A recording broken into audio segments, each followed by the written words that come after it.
मेरा नाम स्वामी यासीन है। मैं यूएमसी उम्मीद मल्टीमीडिया चैनल में आपको खुशामदीद कहता हूं। आज हमारा बायो का सेकेंड टर्म एंजाइम्स का टॉपिक नंबर 5 है जो हम डिस्कस करेंगे। पॉइंट पहला है जी सबस्ट्रेट कंसंट्रेशन। सबस्ट्रेट वो सब्सटेंसेस होते हैं जिस पर एंजाइम एक्शन करते हैं और उनको तोड़कर छोटे छोटे अज्जा में कन्वर्ट कर देते हैं जो कि प्रोडक्ट्स कहलाते हैं। If enzyme molecule are available in reaction, increase in substrate concentration increase the rate of reaction. अगर हमारे पास एंजाइम्स मालिक्यूल अवेलेबल हैं, लेट ये हमारे पास एक 1000 एंजाइम मालिक्यूल मौजूद है, हम इसमें सबस्ट्रेट पहले 500 डाल देते हैं। जैसे ही हम 500 सबस्ट्रेट डाल देते हैं, 500 एंजाइम्स दोनों मिलकर सबस्ट्रेट को प्रोडक्ट में तब्दील कर देते हैं। अब हम क्या करते हैं जी, 200 फर्दर सबस्ट्रेट को ऐड कर देते हैं, यानी 700 सबस्ट्रेट हो गए। जैसे ही हमने सबस्ट्रेट को इंक्रीज़ किया तो चूँकि एंजाइम 1000 है, मज़ीद 200 एंजाइम्स रिएक्ट करते हैं, रिएक्शन की रफ्तार और तेज़ हो जाती है। फर्दर हम 300 ऐड करते हैं तो इस तरह टोटल 1000 सबस्ट्रेट ऐड होते हैं, तो एंजाइम भी फर्दर रिएक्ट कर जाते हैं और रिएक्शन करने की रफ्तार भी तेज़ हो जाती है। यानी जैसे जैसे हम सबस्ट्रेट की मिकदार बढ़ाते जाते हैं तो एंजाइम के रिएक्ट करने की रफ्तार भी तेज़ हो जाती है। ठीक है।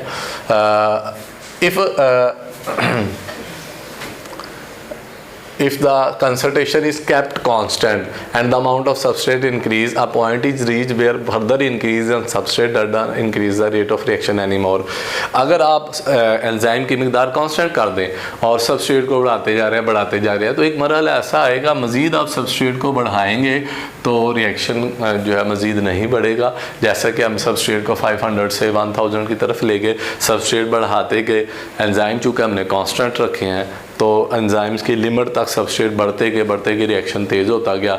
लेकिन जब सारे एंजाइम ने सबस्ट्रेट के साथ जुड़ गए, कोई एंजाइम ना बच गया तो फर्दर मज़ीद रिएक्शन नहीं होगा। व्हेन एक्टिव साइट वो ऑल एंजाइम ऑक्यूपाइड, इस सूरत हाल में ये होगा कि जो एंजाइम है ना, इसकी जो एक्टिव साइट है उस पर सारे सबस्ट्रेट आके जुड़ जाएंगे।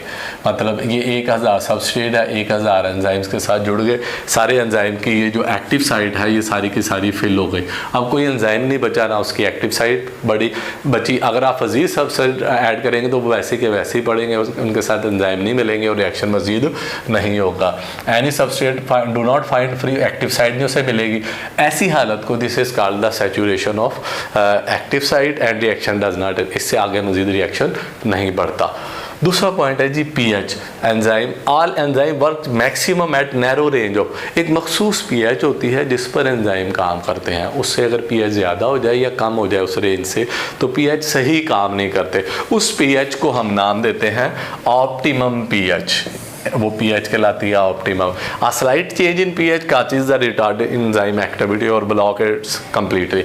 अगर आप थोड़ी सी भी पीएच जो है वो चेंज कर देते हैं तो फिर एंजाइम का काम करने की रफ्तार रुकना शुरू हो जाती है और फाइनली ब्लॉक, यानी एंजाइम काम करना टोटली छोड़ देगा। इसको हम एक मिसाल के ज़रिए एक्सप्लेन कर, पेप्सिन वर्किंग इन, हमारे मैदे के अंदर पेप्सिन एंजाइम होता है जो प्रोटीन को डाइजेस्ट करता है, वो एक्टिव होता है एसिडिक मीडियम। चूँकि हमारे स्टोमक के अंदर HCl पैदा होता है, एसिडिक मीडियम होता है, लो पीएच होती है, तो ये पेप्सिन एंजाइम लो पीएच में बड़ा अच्छा काम करता है और बहुत अच्छी एक्टिविटी होती है। लेकिन अगर मैदे में एसिडिक मीडियम, एसिड कम पैदा होना शुरू हो जाए तो यानी एसिडिक मीडियम ना रहे, लो पीएच के बजाय ज़्यादा पीएच है, तो ये एंजाइम काम करना छोड़ देगा और फाइनली बिल्कुल ब्लॉक हो जाएगा। इसी तरह trypsin working in small intestine shores activity in alkaline medium high pH. हमारी जो स्मॉल इंटेस्टाइन है उसमें एक एंजाइम काम करता है ट्रिप्सिन। अब ट्रिप्सिन की एबिलिटी ये है कि ये एंजाइम हाई पीएच पे काम करता है, यानी अल्कलाइन मीडियम में, यानी बेसिक मीडियम के अंदर जो है ये एंजाइम बड़ा अच्छा काम करता है। लेकिन अगर हमारी इंटेस्टाइन के अंदर पीएच जो है वो कम हो जाए तो ये एंजाइम काम करना रिटार्ड कर देगा, रुक जाएगा या फाइनली बिल्कुल काम करना ब्लॉक कर देगा, छोड़ देगा। Change in pH affect ion, होता क्या है जब पीएच चेंज होती है ना तो एंजाइम की जो एक्टिव साइट है ना, इसके अमाइनो एसिड के आयंस तब्दील हो जाते हैं, आयनाइजेशन बदल जाती है, उनकी स्ट्रक्चर तब्दील होना शुरू हो जाती है, जिससे वो एंजाइम जो है उसके साथ सबस्ट्रेट जोड़ नहीं सकता और वो एंजाइम अपना अच्छे तरीके से काम नहीं कर सकता।